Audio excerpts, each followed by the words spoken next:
मी IIT दिल्लीतून post graduation करतोय. कधी-कधी स्वतःवरच शंका येते, की मी जो रस्ता निवडलाय तो योग्य आहे की नाही? ही सुद्धा भीती वाटते, की जर मी या रस्त्यावर चालत राहिलो, तर हे सर्व लोक कदाचित मला सोडून जातील. नाही, ते सोडून जायला तुमच्याजवळ होतेच कधी. खूप साऱ्या गोष्टी ज्या आपण आपल्या आहेत असं मानतो, त्या आपल्या नसतातच. या सर्व वरवरच्या गोष्टी आहेत. तुझी कदाचित ती निवड आहे. तू जे काही केलंयस ते जर मनापासून केलं असेल तर तुला समजतंय का तू ती निवड का केली आहेस? तुमच्यासोबत फक्त तोच चालू शकतो ज्याच्याशी आत्मिक नातं आहे. ना योगायोगाचं, ना सामाजिक, ना शारीरिक नातं चालतं. कुरुक्षेत्राचं मैदान आहे.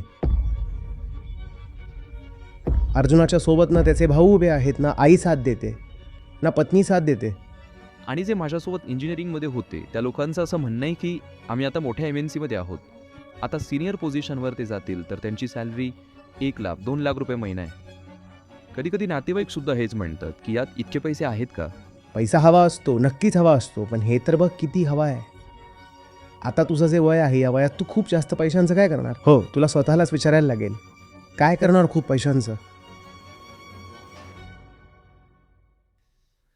प्रणाम आचार्यजी. माझं नाव सत्यम प्रकाश आहे आणि मी IIT दिल्लीतून पोस्ट ग्रॅज्युएशन करतोय. मला एका विषयावर तुमचं मत हवं होतं. मी माझं ग्रॅज्युएशन कम्प्युटर सायन्समध्ये केलं आहे. जेव्हा मी शेवटच्या वर्षाला होतो, तेव्हा एका मोठ्या कंपनीतून मला नोकरीची ऑफर आली होती. खरं तर मी ती नोकरी स्वीकारली नाही. त्यामध्ये माझ्याकडून अशी अपेक्षा होती, की मी अशा सॉफ्टवेअरवर काम करावं, ज्यामुळे लोकांचा वस्तू वापरण्याचा हव्यास वाढेल. उदाहरण द्यायचं तर आपण 10 मिनिटात डिलिव्हरी देणारे ॲप्स बघतो, ज्यांचा इंटरफेस इतका सोपा असतो, की तुम्हाला जे हवं आहे ते तुम्ही लगेच विकत घेता. यात 10 मिनिटात माल पोहोचवण्याचं आश्वासन दिलं जातं, ज्याने फक्त लोकांचा उपभोगच वाढतोय. हे सर्व माहीत असल्यामुळे मी ती नोकरी नाकारली.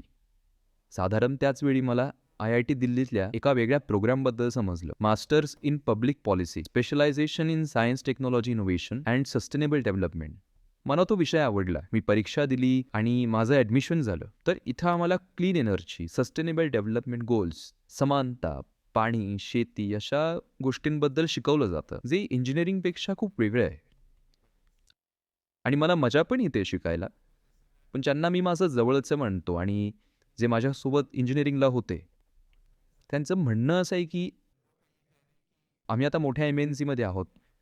आता ते सीनियर होणार आहेत, तर त्यांचे पगार आता महिना 1 लाख, 2 लाख रुपये आहेत.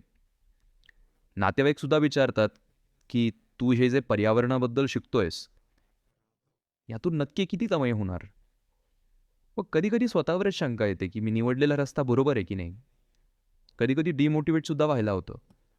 मनात ही भीती असते, की मी जर याच वाटेवर चालत राहिलो, तर हे सगळे लोक मला सोडून दूर तर जाणार नाहीत ना? या परिस्थितीचा सामना कसा करू? तर याला कसं सामोरं जायचं? ते सोडून जायला तुझ्याजवळ होतेच कधी. तू मानतोयस की ते तुझे आहेत आणि ते मानतायत की त्यांच्याकडे पैसा आहे. मग हे कसं शक्य आहे? तू त्यांना सोबत ठेवण्याचा विचार करतोयस आणि ते तुला त्यांचा पगार सांगतायत. म्हणजे ते पैशाला सोबत ठेवण्याचा विचार करतायत. या दोन्ही गोष्टी एकत्र कशा चालणार? अशा खूप गोष्टी ज्या आपण माझ्या समजतो, त्या आपल्या नसतातच. ती फक्त आपली एक कल्पना असते. ती गोष्ट आपली नसतेच. आपली कल्पना असते. हे माझं आहे, आयुष्य माझं आहे, बायको माझी आहे, मित्र माझे आहेत, अमुक माझं आहे. तुमचं नक्की काय आहे? तुझी फक्त ती निवड आहे. तू जे काही केलंयस ते जर मनापासून केलं असेल, तर तुला समजतंय का तू ती निवड का केली आहेस? हो. जर तुला ते समजत असेल तर तेच तुझ्यासोबत चालेल. हे मित्रमैत्रिणी कायम सोबत नाही राहत. याबरोबरच्या गोष्टी आहेत. स्वार्थापुढे सगळी मैत्री वाळूसारखी विखुरली जाते. तुमच्यासोबत फक्त तीच गोष्ट राहील. हे तुम्ही सगळेच जण नीट समजून घ्या. भ्रमात राहू नका, नाहीतर मन तुटतं आणि खूप वाईट वाटतं. आपल्यासोबत जे कायम राहतं, त्याला जाणकारांनी एक नाव दिलंय. म्हणाले, तुमच्यासोबत जे चालेल, ते सुद्धा असू शकत नाही जे तुमच्या शेजारी उभं असेल. ते सुद्धा असू शकत नाही जे तुमच्या खिशात ठेवलं असेल. पैसा. तुमच्या शेजारी उभा असेल, तो सुद्धा असू शकत नाही, तर सोबत कसा चालेल? तो शेजारी आहे, तर हटू सुद्धा शकतो. खिशात आहे, तर खिसा कापला सुद्धा जाऊ शकतो. तर ते सुद्धा असू शकत नाही जे तुझ्या शरीरात वसतं. कारण जे शरीरात आहे ते सुद्धा तर निघूनच जातं. लोकांच्या किडन्या निकामी होतात. जो तुमच्यासोबत नेहमी चालेल तो सेल्फ असतो. सेल्फ. तुम्हीच फक्त स्वतःसोबत चालू शकता. तुमच्याशिवाय दुसरं कोणी तुमच्यासोबत चालू शकत नाही. तर हा कोणता सेल्फ आहे ज्याच्याबद्दल बोललं जातंय, जो आपल्यासोबत चालू शकतो? त्यालाच आत्मा म्हटलं गेलंय. आत्मा. फक्त तीच गोष्ट चालेल आणि काही नाहीये तुमचं. मग नाती कशी बनवायची? जर कोणी सोबतच राहणार नसेल तर काय एकटं जगायचं? नाही नाही नाही, तसं नाहीये. तू जेव्हा आत्म्याच्या मार्गावर चालतोस आणि तिथं तुम्हाला एखादा सहप्रवासी मिळाला तर तो तुमचा मित्र होऊ शकतो. पण वाट आत्म्याची असायला हवी. योग्य रस्त्यावर चालत आहेस, कुणी यासाठी मिळाला कारण तो स्वतःसुद्धा योग्य रस्त्यावर चालतोय, तर तो तुझा मित्र बनेल. गॅरंटी तिथेही नाही की तो सुद्धा आयुष्यभरासाठी बनेल, पण तो चांगला असेल जो बनेल. कमीत कमी त्याने वाट तर तीच निवडली आहे ना जी तुझी आहे. आणि दुसरं, तो तुमची साथ देत नाही आहे, तो स्वतःच्या वाटेची साथ देतोय. तुम्ही सुद्धा त्याची साथ देत नाही आहात, तुम्ही सुद्धा स्वतःच्या वाटेची साथ देत आहे. आता एकाच वाटेवर चालतोय, वाट चांगली आहे, ध्येय योग्य आहे, तर आपली मैत्री झाली, सहचर झालो, मैत्री झाली, ते चालतील सोबत. पण ज्यांचं ध्येयच वेगळं आहे आणि ज्यांची वाट आली आहे स्वार्थातून, समाजातून, योगायोगातून, ते तुमचे दोस्त यार कसे होऊ शकतील? कसे काय होऊ शकतील? तो भलेही तुझ्या घरातील तुझा आपला सख्खा भाऊ असेल, तो सुद्धा तुझ्यासोबत चालणार नाही. या गोष्टी कटू वाटतात. असं थोडीच होतं, असंच होतं. तुमच्यासोबत फक्त तोच चालू शकतो ज्याच्याशी आत्मिक नातं आहे. ना योगायोग, ना सामाजिक नातं चालतं, ना शारीरिक नातं चालतं. योगायोगाचं नातं म्हणजे काय? हॉस्टेलमध्ये शेजारच्या रूममध्ये होता म्हणून बेस्ट फ्रेंड आहे, किंवा रूमी होता. रूमी म्हणजे संत रूमी नाही, रूममेट. हां, रूममेट होता म्हणूनच माझा अगदी बेस्ट फ्रेंड झाला. हे संयोगाचं नातं आहे. किती दिवस चालणार हे? हे चालणार नाही. मग उगाच यात तुमची ऊर्जा, वेळ का गुंतवत आहात? यात अडकू नका.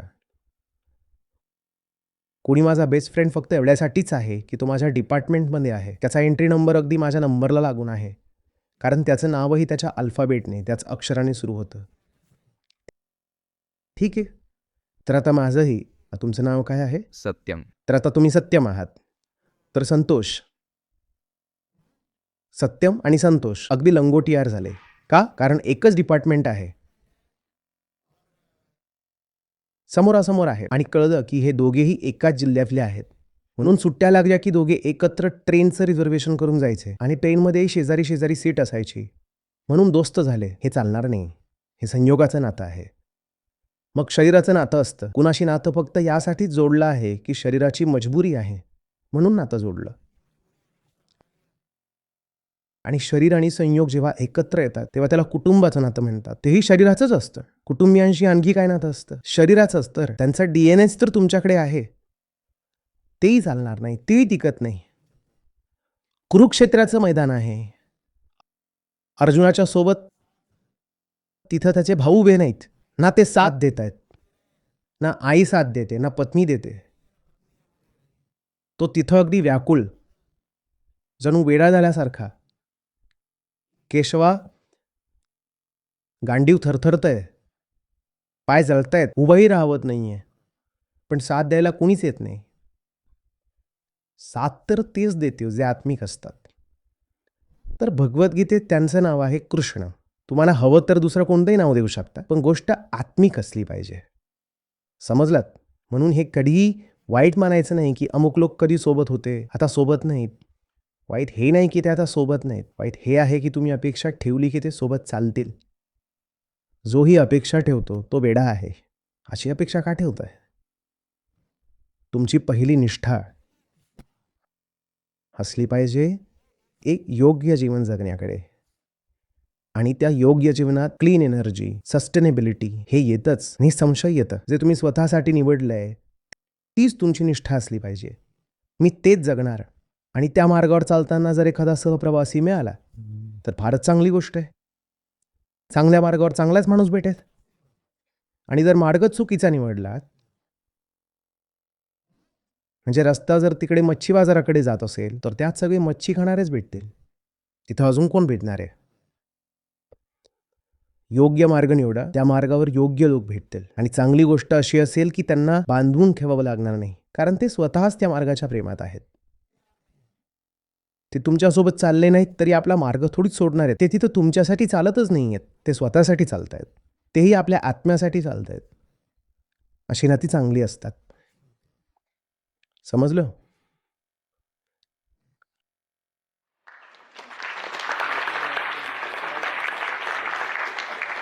आणि पैसा, ते लोक आता लाखोंमध्ये कमावत असतील, काहीही असो.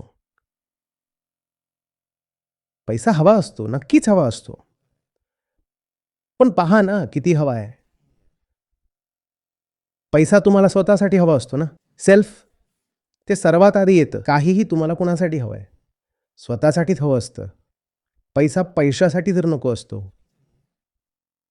पैसा जर एक इन्फिनाईट नंबर झाला तर पैसा इन्फिनाईट झाला ना. तुम्ही थोडी इन्फिनाईट झालात की झालात.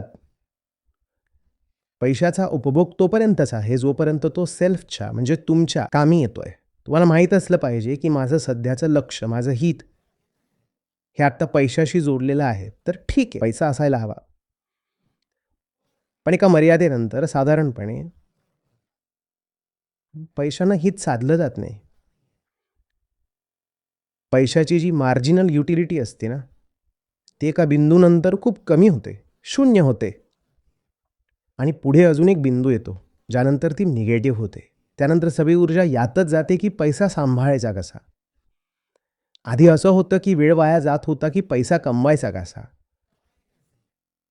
आणि मग एक टप्पा असा येतो की इतका पैसा होतो की तो सांभाळायचा कसा. म्हणजे जगायला तर अजूनही मिळालं नाही, जगायचं तर राहूनच गेलं. जेव्हा पैसा खूप कमी होता तेव्हाही जपता येत नव्हतं, आणि जेव्हा पैसा खूप जास्त झाला तेव्हाही जगू शकला नाहीत. म्हणून तुम्हाला एक स्वीट रेंज शोधायची आहे मध्ये, की इतका पैसा असेल तर ठीक आहे.